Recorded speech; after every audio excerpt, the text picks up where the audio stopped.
Meus irmãos, nós, no encerramento da aula anterior, deixamos o apóstolo Paulo preso e ali encerrou-se o livro dos Atos dos Apóstolos. O apóstolo Paulo estava preso em Roma, em uma famosa prisão para onde hoje os turistas vão, para ali vão os curiosos, os viajantes, a famosa prisão conhecida como Masmorra Marítima.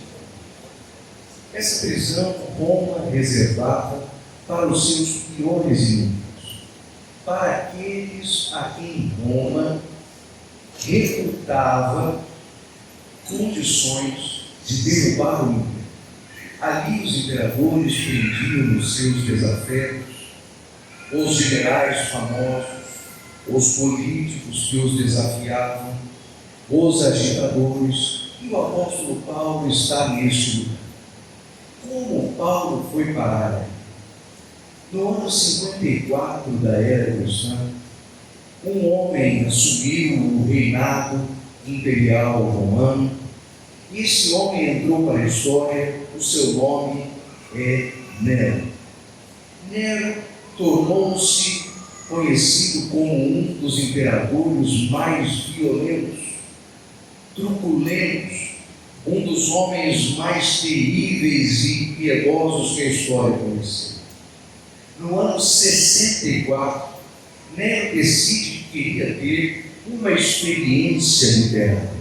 De acordo com o que a história conta, ele que pensava de si mesmo que era poeta, achava que era compositor, desejava ter uma experiência literária e entendeu que isso significava fazer os seus poemas enquanto a cidade imperial, a cidade de Roma, era consumida pelas chamas para depois ser reconstruída. Nero tinha um plano ambicioso de construir uma nova cidade. Conta a história que ele, então, em certa noite daquele ano de 64, foi para o alto de uma torre chamada Torre de Mecenas, e ali começou a tocar a sua harpa, e enquanto isso acontecia, a cidade de Roma era incendiada. A história conta que foram 7 dias, 7 noites de um incêndio que destruiu a cidade de Roma. A capital romana tinha uma população grande, mesmo para os padrões de hoje. 1 milhão de habitantes moravam em Roma. E eram 14 bairros. Destes 14, 11 foram totalmente destruídos pelas chamas. Nero então percebeu que o seu plano literário não tinha o apoio da população, obviamente que não. Ele queria pagar com a própria vida e os bens para que o imperador pudesse compor e tocar enquanto a cidade era destruída. Então este homem, muito habilmente, cria uma narrativa e lança a culpa daquilo sobre os cristãos de maneira muito conveniente. Dos 3 bairros que restavam, estes 3 tinham a sua população majoritariamente cristã ou judaica. Logo, a culpa caiu sobre os cristãos de uma forma muito óbvia. É nesse contexto que o apóstolo Paulo acaba preso em Roma. Na sua primeira prisão, o apóstolo Paulo vai como um líder religioso, na segunda, como um líder político. Mas Roma dedica a Paulo o poder que Paulo não tem. De fato, a religião de Paulo poderia, como já fez outras vezes, erguer ou derrubar reis, mas não são os homens que o fazem. Não é Paulo que coloca os imperadores no chão, é o Deus ao qual Paulo serve, que ergue os reis e os faz derrubar. Este Deus, este Senhor, ao qual servimos nós, é o Senhor que ergueu Nabucodonosor, derrubou-o para dar lugar à Média-Pérsia, derrubou a Média-Pérsia para, em seu lugar, fazer surgir a Macedônia de Alexandre, fez com que Alexandre perdesse seu vasto império ainda aos 33 anos de idade e ergueu no lugar do império de Alexandre ou império romano. É este mesmo Senhor que destruiu e esfacelou Roma Este Deus é o Deus que Paulo serve. Era este Deus que Nero deveria temer. Mas Nero joga a culpa sobre Paulo. Ali preso, o apóstolo Paulo nunca deixou de evangelizar. Ele estava numa situação preso sob vigilância constante da guarda pretoriana, que era a guarda de elite pessoal do imperador. Naquela ocasião, 18 mil homens aos quais Paulo evangelizou. O livro dos Atos dos Apóstolos termina nos informando que Paulo, ainda vivo, pregou por 2 anos em Roma sem impedimento algum, embora preso, embora em regime domiciliar de prisão. A palavra do Senhor não estava detida. Mas essa perseguição por Nero não terminou.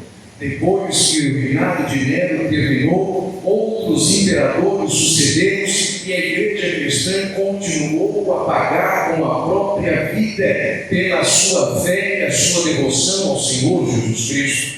No ano 84 acontece em Roma a inauguração daquela casa chamada Coliseu, aquele grande anfiteatro parecido com um grande estádio de futebol. Quando aquele lugar foi inaugurado, diz-nos a história, durante 100 dias, 10 mil cristãos foram assassinados ali, apenas para que se fizesse uma festa de inauguração.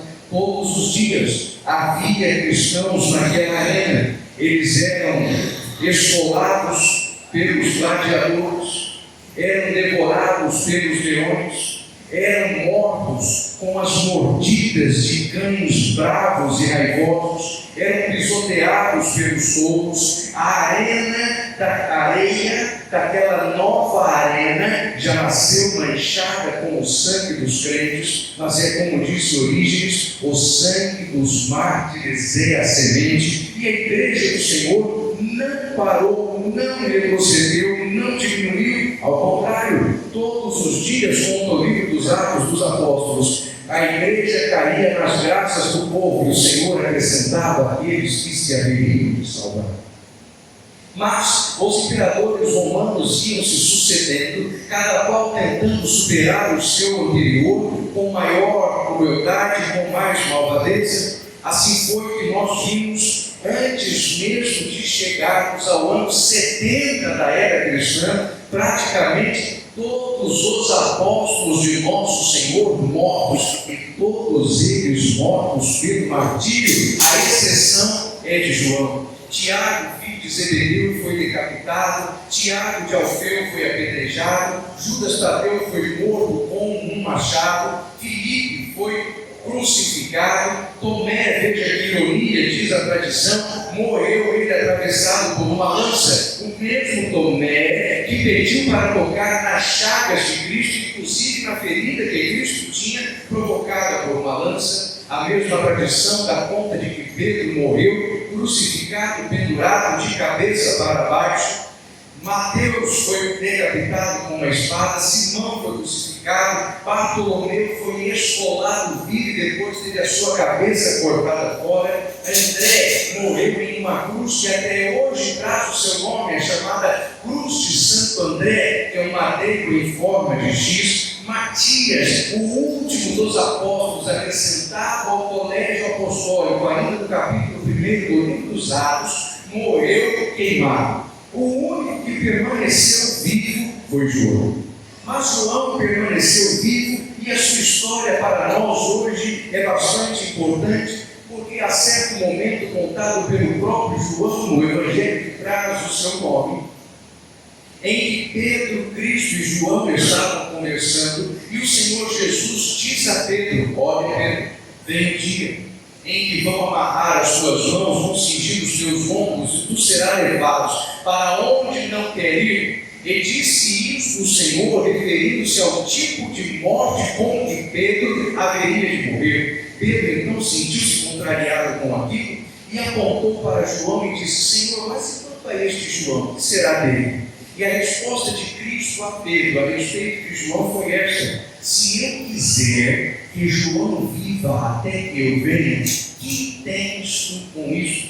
Mas o mesmo João faz questão de explicar: Cristo não disse que João viveria até que Cristo voltasse, mas que se Cristo quisesse, João poderia viver até isso. Porém, irmãos, ainda que saibamos nós que João já morreu, e morreu antes da data da volta de nosso Senhor, acontece algo muito bonito, uma divina ironia na vida de João apóstolo. Não viveu ele até que Cristo voltasse, mas viveu o suficiente para ver e contemplar a volta do Senhor em profecia, porque por volta do ano 90 era grande a perseguição e estava reinando em Roma um homem chamado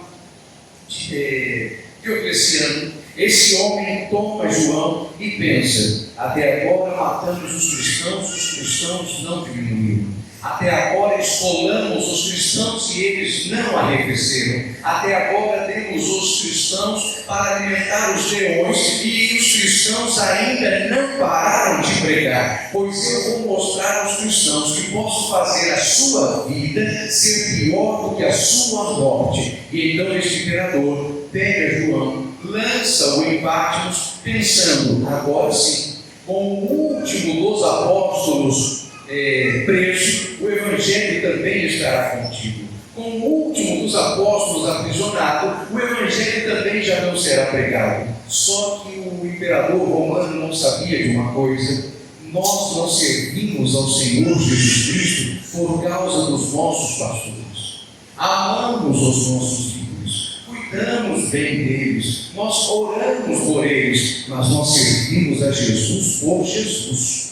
Nós servimos a Jesus porque Ele nos salvou. Não servimos a Jesus por causa de algum homem. João estava preso, mas os crentes continuavam orando e falando com Cristo. João estava preso, mas os crentes conheciam a Deus pela sua palavra. João estava preso, mas o Evangelho de nosso Senhor não pode ser aprisionado. Porém, ali mesmo em Patmos, velho, já passado dos 90 anos, cansado, alquebrado pelas fugas e pelas perseguições, este João, que talvez pensasse: é o fim, sou o último dos apóstolos e morrerei nesta pequena ilha de Patmos, esquecida no mar Egeu, formada por essas rochas vulcânicas, um lugar muito belo para se visitar, mas não para se estar preso. Eu, João, encontrei o fim dos meus dias. Mas enquanto João e o próprio imperador pensavam: João está preso, as portas estão fechadas para ele, o Senhor Jesus aparece a João em Patmos. Diz a ele: sobe para cá, e eu te mostrarei as coisas que brevemente hão de acontecer. E João contempla as profecias que estão anotadas no livro do Apocalipse.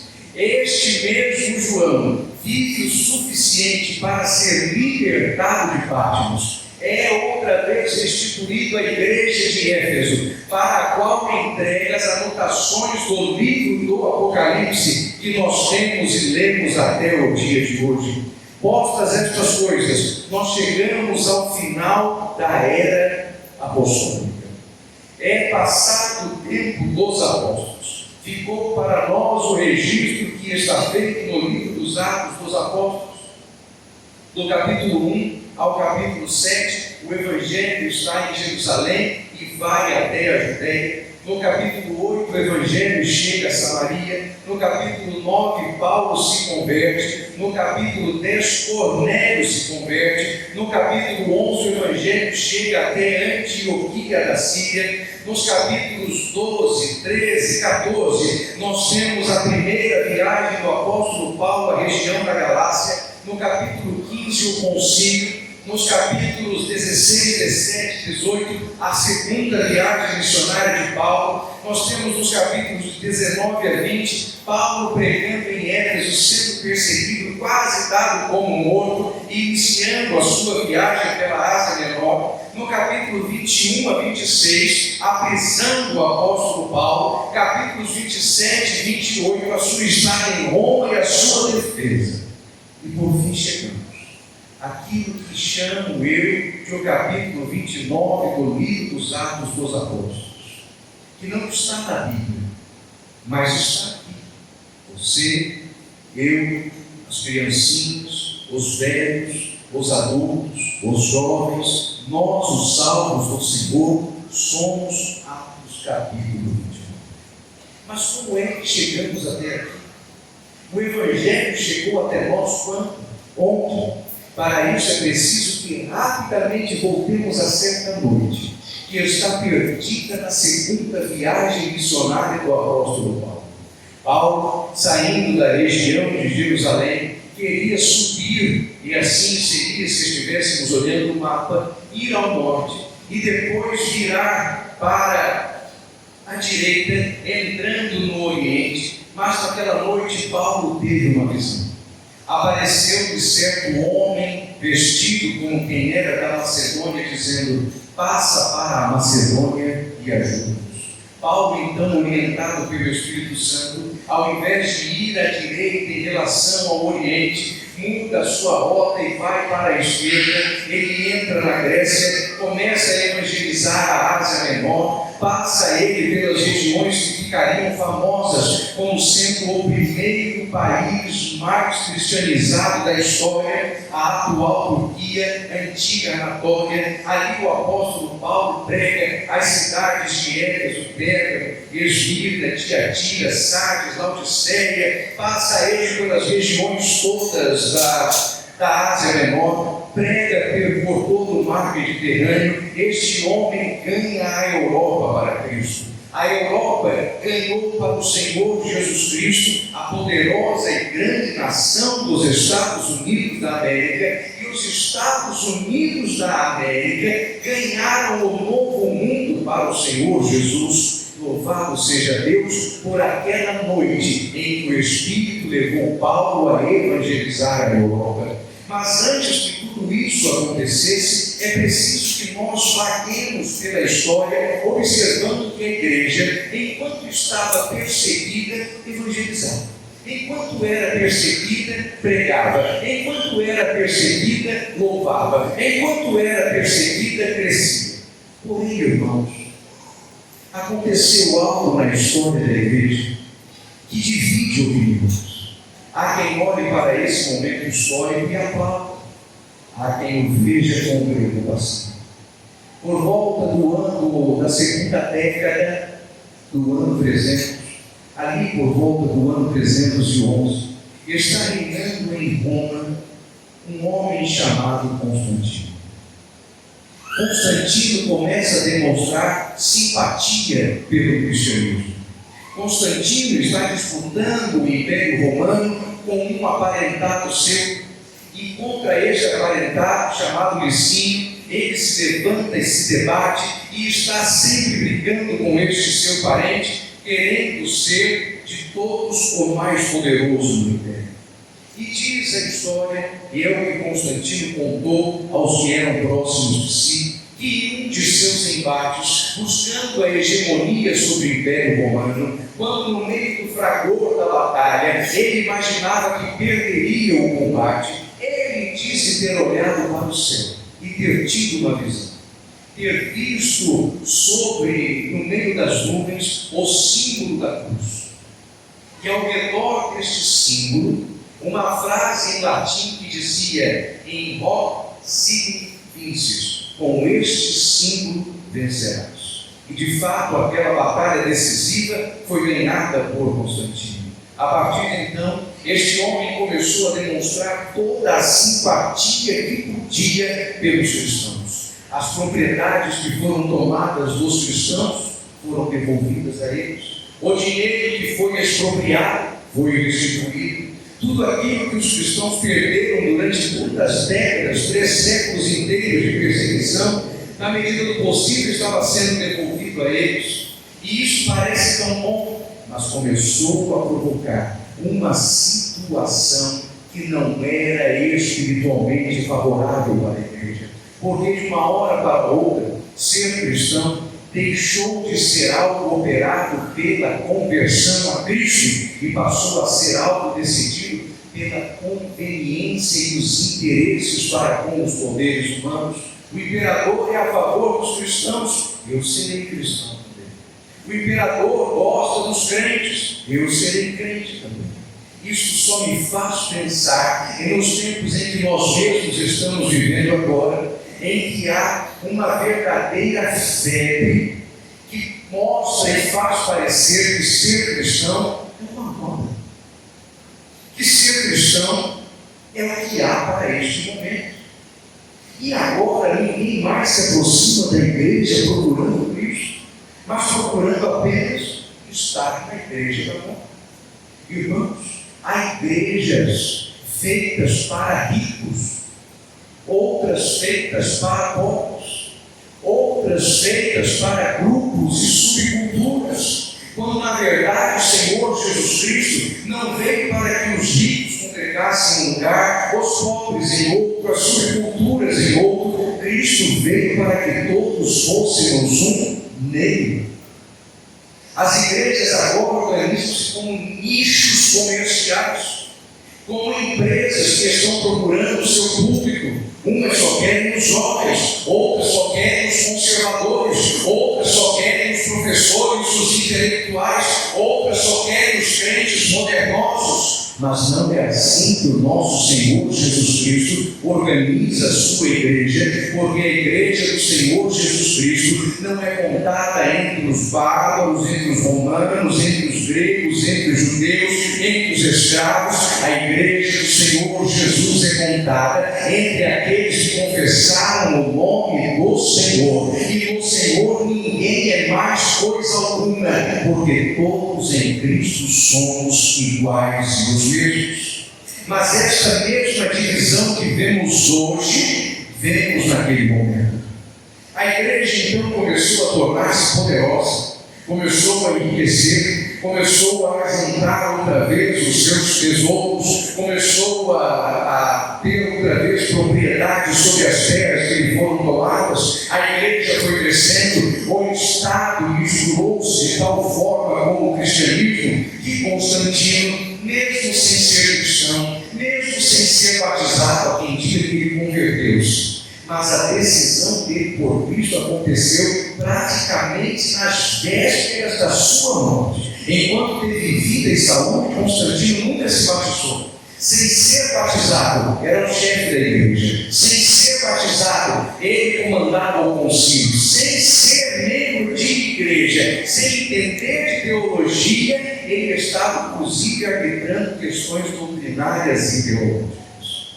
Mas Constantino morre, e ele é sucedido por um homem chamado Juliano. Juliano entrou para a história como sendo o último imperador pagão do Império Romano. Não por acaso o seu apelido entre os historiadores é Juliano ou Apóstolo.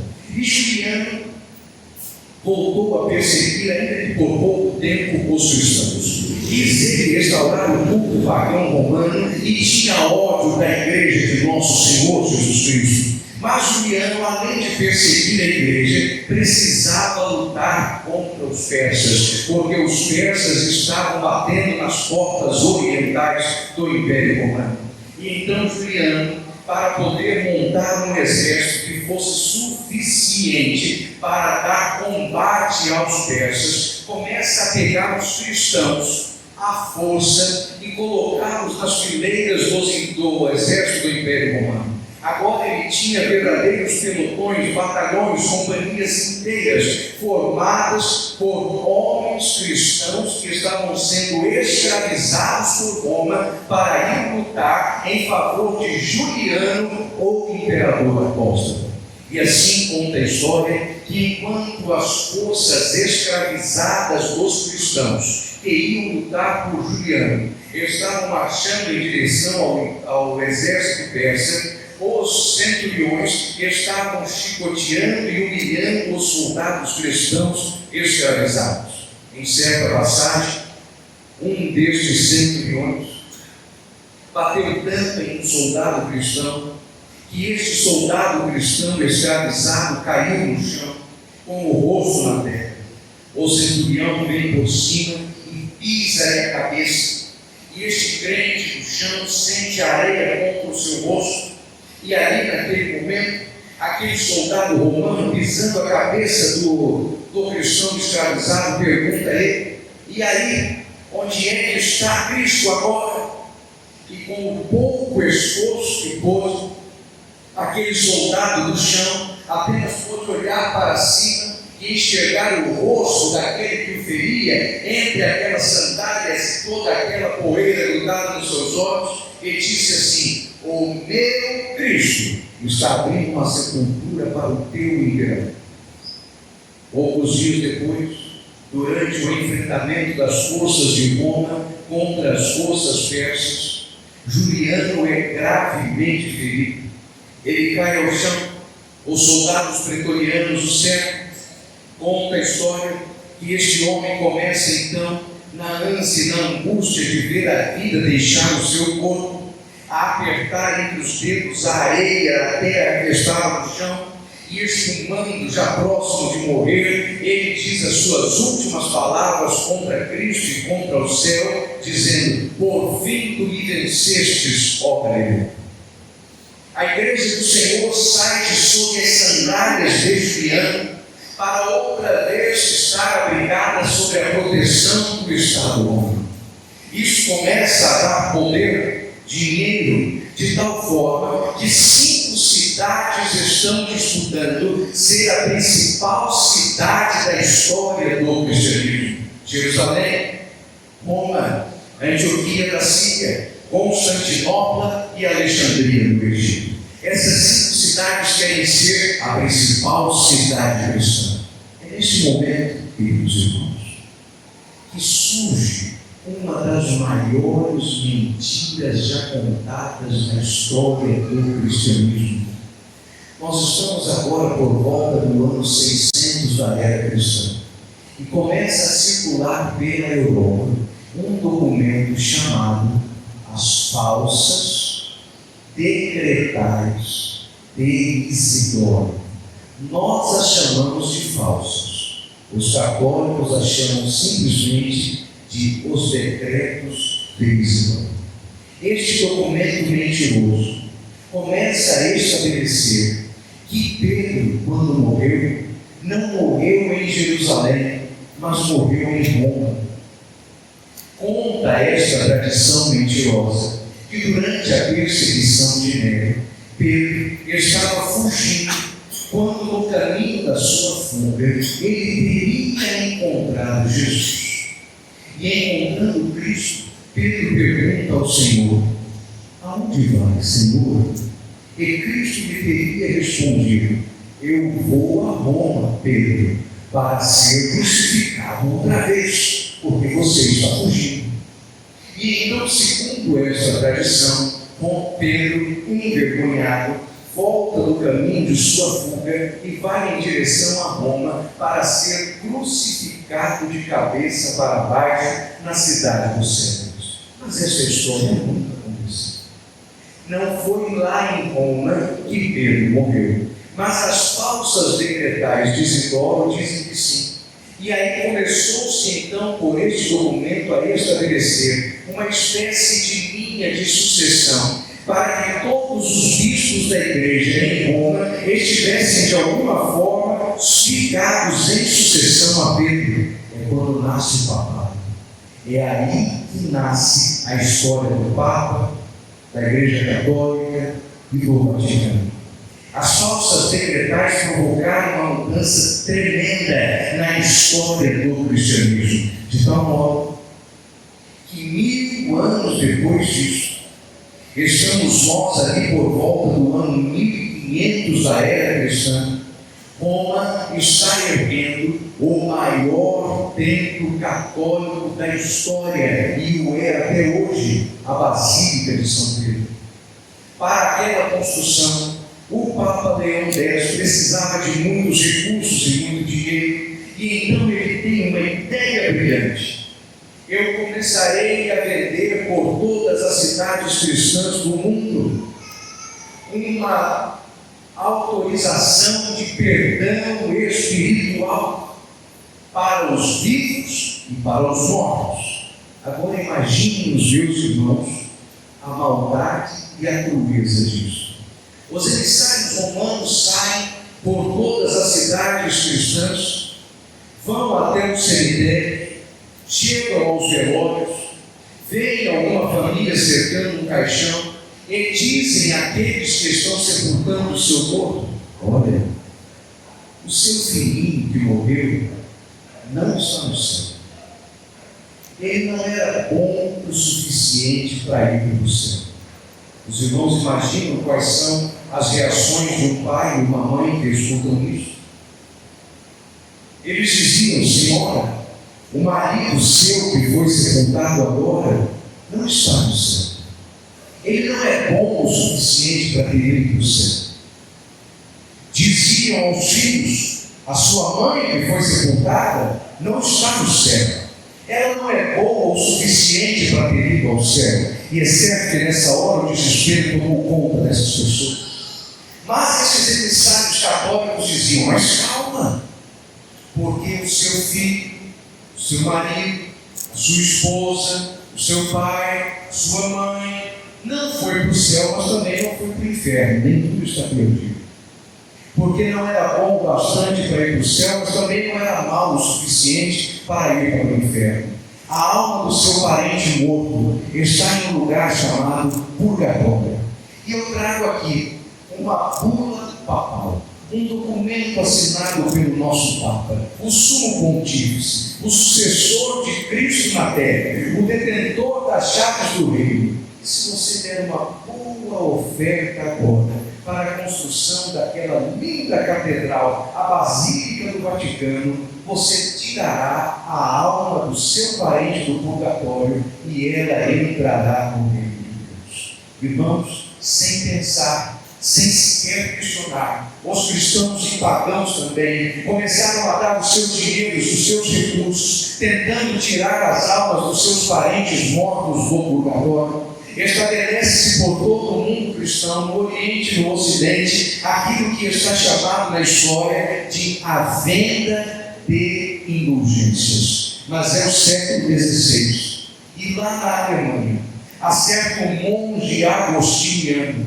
que vive as suas vidas com muita angústia, com muita aflição. Este monge agostiniano ia ao seu padre confessor todos os dias, ao final da tarde, para confessar os seus pecados, e lá, como bom católico, dobrava ele os seus joelhos e dizia: padre, me perdoa porque eu pequei. Mas o confessor já não aguentava mais aquele monge, todo final de tarde vindo pedir perdão, até que por fim um dia o monge escuta do seu confessor: Lutero, por favor, não volte mais aqui, até que você tenha cometido um pecado de verdade. Lutero levanta-se desta sua confissão, desapostolado, desorientado, porque a sua alma está angustiada e ele tem certeza de uma coisa: ele morrerá e não irá para o céu. Em suas próprias memórias, Lutero anota de certa ocasião em que durante a noite ele foi surpreendido por uma tempestade repentina que o alcançou no pátio onde ele estava, e antes que Lutero pudesse se abrigar das trovoadas, um raio caiu muito perto de onde ele estava, e ele teve certeza que eram os céus vindo buscar a sua alma para jogá-lo no inferno. Lutero então ergue os braços para o alto e sai correndo no meio da chuva, gritando: Santa Ana, protegei-me, Santa Ana, valei-me. Mas Santa Ana não podia valer, como nenhum dos apóstolos também poderia, como não poderia valer nenhum dos santos profetas. Lutero ainda não tinha descoberto aquilo que você, querido irmão, e eu já sabemos. Foi preciso que ele, estudando a Bíblia em uma universidade católica por mais de uma década inteira, por fim lesse na carta de Paulo aos Romanos: mas o justo viverá pela sua fé. Somente quando encontrou este versículo foi que Lutero compreendeu: é pela fé no Filho de Deus. Não é pelo dinheiro dado a Roma, não é pela oferta depositada no gasofilaço, não tem alma em purgatório, é o Filho de Deus, o Senhor Jesus Cristo, que pode, só Ele, libertar o homem da angústia da morte. Dessa forma, acontece o período da Reforma Protestante, que nós comemoramos todo dia 31 de outubro. O ano era 1517. Mas quando Lutero, em 31 de outubro de 1517, coloca as suas 95 teses na porta da Catedral de Wittenberg, ele estava apenas começando com o movimento. É preciso que avancemos um pouco mais e cheguemos até uma data mais importante que esta ainda. É a data da chamada reunião da Dieta de Worms. Na cidade de Worms, Lutero está colocado diante dos emissários do Papa, diante de prelados católicos, diante de um público curioso, e ali ele é convidado a renunciar às suas pregações a respeito do justo viver pela fé. Lutero então proclama uma das frases mais famosas da história do cristianismo, olhando os emissários do Santo Papa, olhando para o público curioso e os prelados, olhando os prepostos da cúria romana, ele diz que se aqueles seus irmãos lhe pudessem convencer de seus erros na palavra de Deus, ele renunciaria à sua pregação.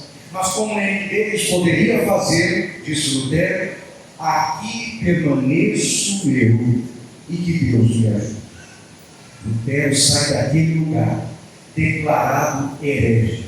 Mas isso não é pouca coisa no direito medieval, porque sempre que a Igreja Romana declara alguém como herege, esta pessoa pode ser morta por qualquer católico, e este católico não é preso, não é julgado, ele é perdoado pelo Papa, porque quem mata um herege faz um favor à Santa Igreja.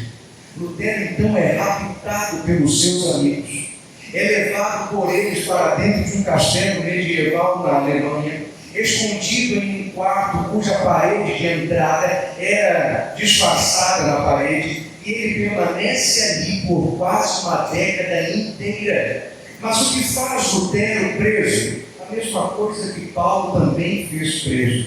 Enquanto Paulo esteve preso, trabalhava na palavra do Senhor. Naquela uma década preso atrás de uma parede falsa, Lutero fez a tradução da Bíblia para o alemão. Agora, cada crente alemão podia ler a Bíblia não em latim, não em grego, não em hebraico, mas em seu próprio idioma. E conforme a palavra de Deus era entregue aos alemães em alemão pela Bíblia de Lutero, aos italianos em italiano pela Bíblia de Deodati, aos espanhóis em castelhano pelas mãos de Reina e Valéria, aos ingleses em inglês por causa do trabalho da famosíssima King James Version, aos portugueses e brasileiros em seu próprio idioma por causa das traduções do Padre Figueiredo e também de João Ferreira de Almeida. Os crentes se reencontraram com a palavra de Deus, e quando a igreja se encontra com a palavra do Senhor, encontra-se ela com a sua verdadeira identidade. Lembre-se agora do que está contado em Atos capítulo 6, quando os apóstolos disseram aos crentes: não é certo que nós abandonemos a palavra e a oração para ir ao serviço das mesas. Escolhei entre vós diáconos cheios do Espírito Santo, porque os obreiros do Senhor, os pastores da igreja, os mestres do povo de Deus, e com eles todo o povo de Deus, tem que ler a Bíblia e orar. Orar e ler a Bíblia. Avançando na história, nós chegamos à Inglaterra do século XVII. A Inglaterra do século XVII é marcada pela bebedeira, imoralidade, prostituição, jogos, violência. É o começo da Revolução Industrial. Estão surgindo indústrias e maquinários por toda a Inglaterra. As pessoas estão deixando o campo e mudando-se para as cidades. É a primeira vez na história que as cidades são maiores do que as populações do campo. A Inglaterra começa a viver um ciclo de prosperidade, mas também de grande imoralidade. Neste contexto social, econômico, cultural, industrial, nasce um garoto. Numa grande família, ele é um de 18 filhos. A mãe deste menino, casada com um pastor congregacional chamado Samuel, cuida desses 18 filhos diligentemente. O seu nome é Susana.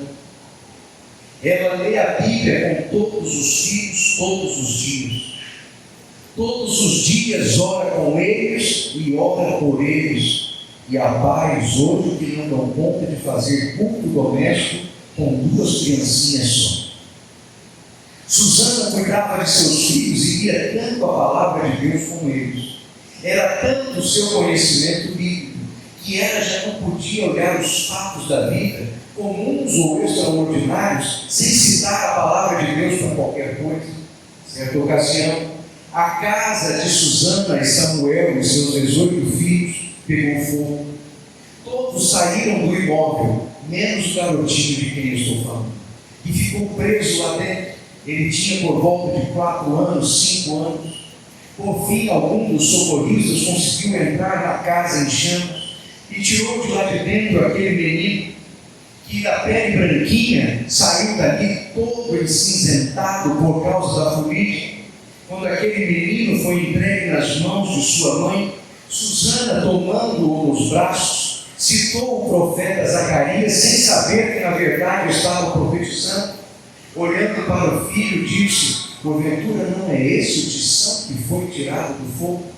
Mal sabia ela que aquele menino haveria de crescer, e antes dos 22 anos de idade já havia se tornado mestre em teologia. O seu nome é John Wesley. E diz a história de John Wesley que ele, aos 22 anos de idade, na faculdade em que estava lecionando, reunido com outros colegas, era um total de 16 jovens, alguns um pouco mais velhos que ele, outros um pouco mais novos. Neste grupo estava também o seu irmão Charles Wesley. John Wesley, durante uma reunião desse grupo, que gostava de fazer uma coisa só: estudar a Bíblia. Estudavam a Bíblia com tanto rigor que foram apelidados pelos professores e colegas de metódicos. Pois este grupo de jovens metódicos, lendo as explicações de Martinho Lutero a respeito da carta de Paulo aos Romanos, viram quando, durante esta leitura, John Wesley foi batizado com o Espírito Santo. John Wesley recebeu o selo pentecostal. John Wesley terminou a sua vida aos 90 anos de idade. Dos 22 aos 90 anos, ele pregou 40.000 sermões. Ele e seu irmão Charles Wesley compuseram mais de 1.500 hinos. E não são corinhos como estes cantados hoje em dia, corinhos de uma frase repetida 50 vezes, não. Eram corinhos com estrofe, coro, com conteúdo doutrinário. Wesley terminou os seus dias quando um grupo de metódicos com ele já não era de 16 moços, mas era de 400.000 metodistas só na Inglaterra, fora nos Estados Unidos da América. Isso nos coloca dentro do século XIX, quando os ensinos do coração aquecido de John Wesley estavam sendo estudados por crentes como Ian Seymour e Charles Fox Parham. Os dois, cada qual em seu lugar nos Estados Unidos, estavam estudando o livro dos Atos e fizeram desafios às suas congregações. Se é verdade o que a Bíblia diz a respeito de Atos capítulo 2, comecemos nós a orar e a buscar, para que sejamos também revestidos de poder. Basicamente, a mesma época e tempo, tanto no grupo de William Seymour quanto no grupo de Charles Fox Parham, a aconteceram batismos no Espírito Santo. Certa noite, em uma das reuniões feitas na rua Azusa, o grupo que servia e louvava junto com William Seymour foi visitado pelo Espírito Santo. A esposa de William Seymour, ele era um pregador negro, e sua esposa também foram batizados com o Espírito Santo. Aquela mulher levantou-se no culto, caminhou até o piano, sem nunca ter estudado música, assentou-se naquele instrumento e tocou como se houvesse aprendido piano a vida inteira. O Senhor a batizou com o Espírito Santo e ainda deu-lhe dons espirituais. No meio destas pregações, relacionado a este culto, encontramos dois jovens. Não são americanos, são suecos. Gunnar Wingren e Daniel Berg. Estes moços estavam nos Estados Unidos porque aquela terra estava se destacando como sendo da liberdade e das oportunidades. E muitos jovens escandinavos estavam saindo do norte da Europa e indo para a América. Ali, Gunnar Wingren, Daniel Berg, sempre o chamado de Deus para a obra missionária. Numa certa ocasião, um deles tem um sonho. E no sonho enxerga uma palavra: parar. Sem saber o que era aquilo, vão até a biblioteca, fazem suas pesquisas e descobrem que Pará era uma província no país chamado Brasil. Eles então entendem que o Senhor os estava chamando para serem missionários em nossa pátria, a começar pelo estado do Pará.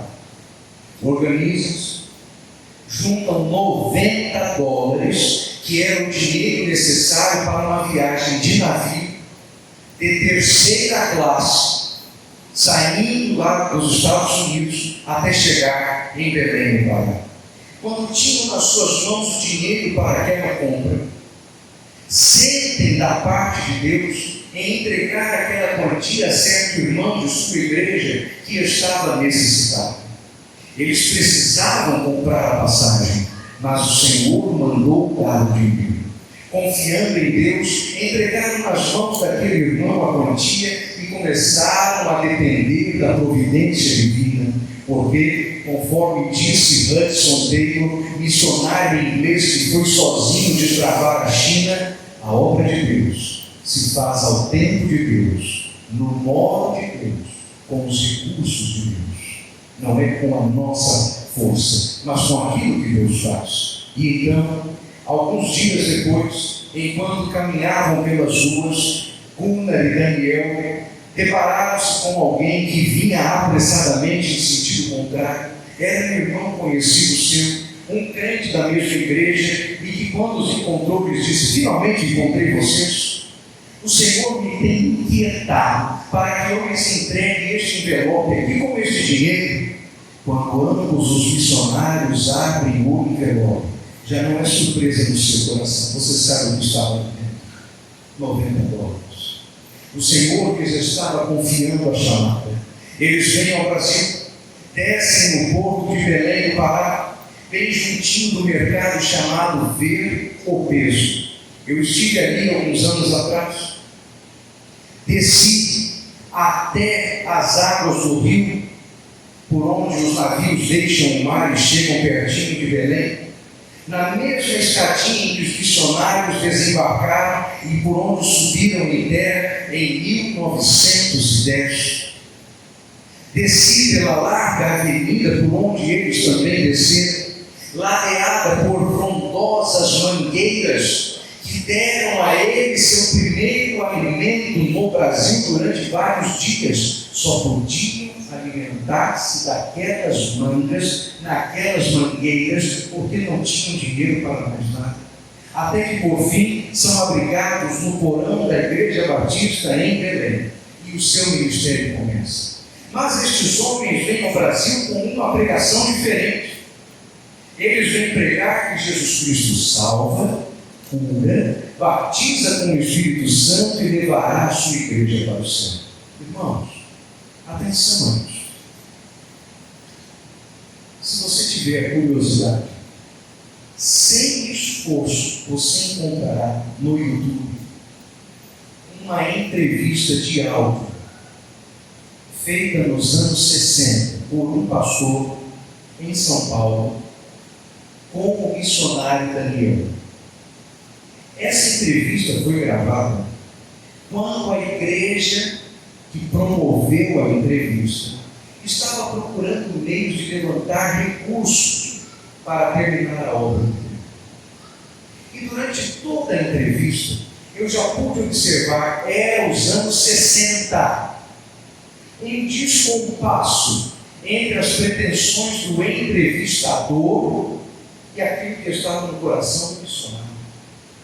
Porque as perguntas do entrevistador eram: missionário, como se sente agora, vendo que as nossas igrejas já não estão em templos pequenininhos, mas estão em templos tão grandes? E as respostas de Daniel Berg eram só uma: nós viemos aqui para pregar, falar de Jesus, que Jesus Cristo salva, cura, batiza com o Espírito Santo e leva para o céu. Mas só não se impressiona com os grandes templos. Jesus Cristo salva, cura, batiza com o Espírito Santo e leva para o céu. Mas hoje a igreja está tão cheia.